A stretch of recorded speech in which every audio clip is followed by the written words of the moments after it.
Foreign exchange वाला देश है। इस पर रिसेंटली मिनिस्ट्री ऑफ फाइनेंस ने भी कहा है कि India has the 4th largest foreign exchange reserves in the world. $650 billion के फॉरेक्स रिजर्व्स हैं हमारे पास। वेराज पाकिस्तान को आप अगर देखो तो रफली इनके जो फॉरेक्स रिजर्व है झूलते रहते हैं, कभी $15 बिलियन, कभी 20-22 बिलियन डॉलर्स। उसमें भी बहुत सारा पैसा जो फॉरेन एक्सचेंज के नाम पे ये काउंट करते हैं, ये एक्चुअली उधार का पैसा है फ्रॉम दी OIC कंट्रीज, जो ऑर्गेनाइजेशन ऑफ इस्लामिक कोऑपरेशन की कंट्रीज हैं। वो काफ़ी बार थोड़ा बहुत लोन देती है पाकिस्तान को ताकि इनकी इकोनॉमी थोड़ी बहुत फ्लोटिंग रहे। तो इंडिया एक बार को जो ट्रेड डेफिसिट है चाइना के साथ, ये झेल लेता है। पाकिस्तान नहीं झेल पाता क्योंकि इनके पास डॉलर्स है ही नहीं। और सिंस ये जब भी ट्रेड करते हैं चाइना के साथ, इनके बिलियंस ऑफ डॉलर्स, करीब 8 से लेकर 9 बिलियन डॉलर्स एनुअली चले जाते हैं चाइना में। इससे क्या हो रहा है कि इनका ट्रेड डेफिसिट और जरा बड़ा होता जा रहा है और इनका जो रुपी है ये लगातार और जरा क्रैश करता जा रहा है। नाउ यहाँ पर आप कह सकते हैं ओके ठीक है, अगर चाइना पाकिस्तान के बीच में इतनी अंडरस्टैंडिंग है और इशूज को लेकर, तो सीधा सीधा जो फ्री ट्रेड एग्रीमेंट है इसको थोड़ा सा मॉडिफाई कर लो, इसमें इशू क्या है।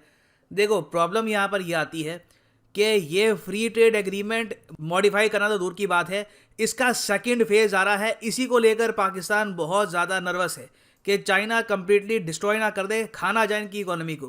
क्योंकि जो पहला फेज था, पाकिस्तान चाइना ने ये डिसाइड किया था 2005 में, जब फ्री ट्रेड एग्रीमेंट की बात सबसे पहले स्टार्ट हुई थी। इन्होंने ये डिसाइड किया कि 2012 में साइन करेंगे फेज़ 1, पहला फेज़ इस FTA का।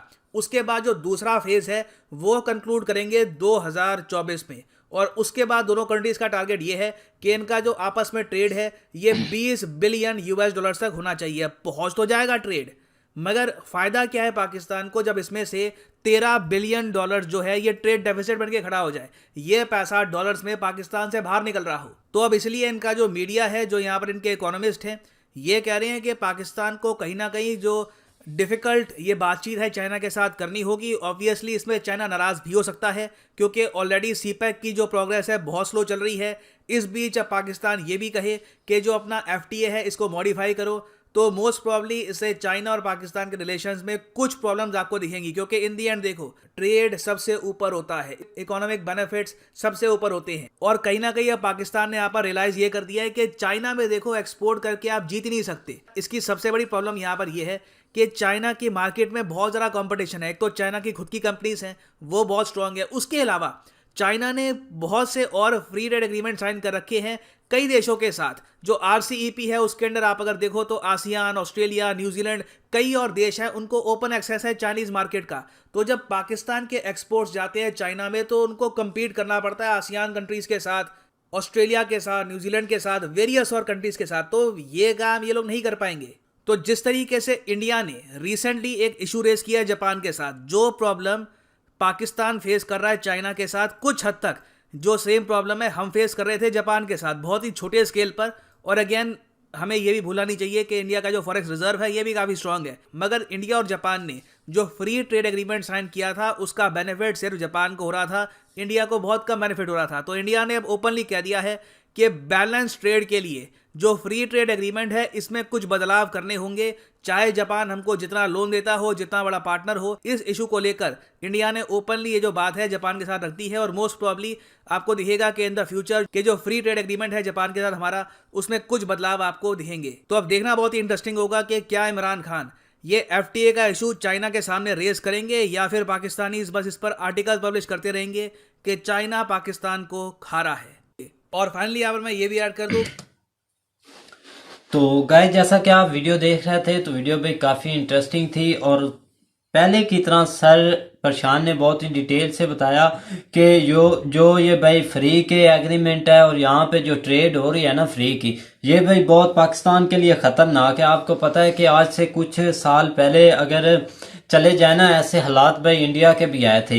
इंडिया के कैसे आए थे कि जैसा कि आपको पता है कि उनके पास उनको कर्जे की ज़रूरत थी, जबकि वो IMF की जगड़ में आ चुके थे। तो उस वक़्त ये ऐसा हुआ था कि भाई आप लोग इंडियन ही भाई ज़्यादा, उनको तो शायद कुछ लोगों को भाई बेस्ट पता हो, हमसे बेस्ट पता हो, लेकिन मुझे इतनी इन्फॉर्मेशन नहीं जितनी है तो मैं आपके साथ शेयर करता हूँ कि भाई ना उस वक़्त ये हुआ था कि इन्होंने कर्जा मांगा था। जो इंडिया है ना, इनके हालात कुछ ऐसे थे कि इनको भाई कर्जे की ज़रूरत थी, पैसे की ज़रूरत थी। और कैसे आता, IMF से कर्जा मांगा गया था उस वक्त, ठीक है ना।